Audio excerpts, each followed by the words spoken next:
Hi guys, this is the first video in a series that talks about stamping on metal. I'm going to use copper in this example, and what I'm going to talk about actually in this first one is just the setup for it. First thing I have is I have one of those Stump anvils, but a Stump would work. Mine's in my spare bedroom, so I'd like something that looks a little better. And then also an anvil itself would be ideal.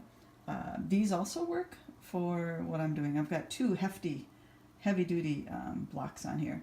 And the whole goal is that this should not bounce. You do not want it to bounce. So if you're putting it on some lighter surface and it's moving all over the place, it's not a good thing. There's too much give in it.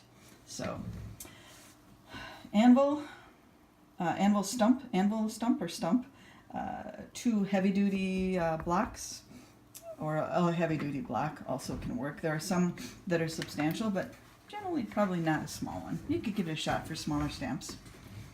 And then the other thing that I use is I've got a Delrin, I can't find my white one right now, type hammer. You could use your rawhide too, just to kind of flatten things out. Set that aside. And also what I use is, my favorite, had a few, is this 2.5 pound drilling hammer. It's got it's really nicely balanced. It really drives in well.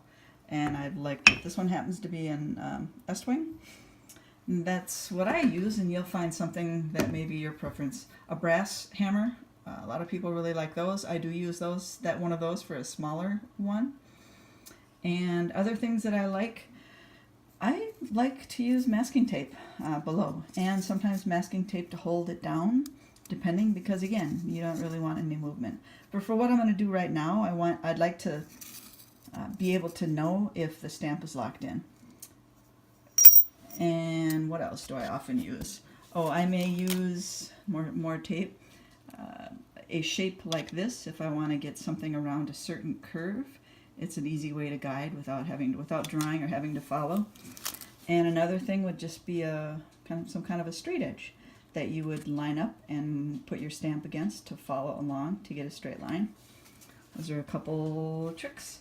All right, up next, I'm going to stamp this stamp, which should be an easy stamper, but still there are tricks. All right, see you next time.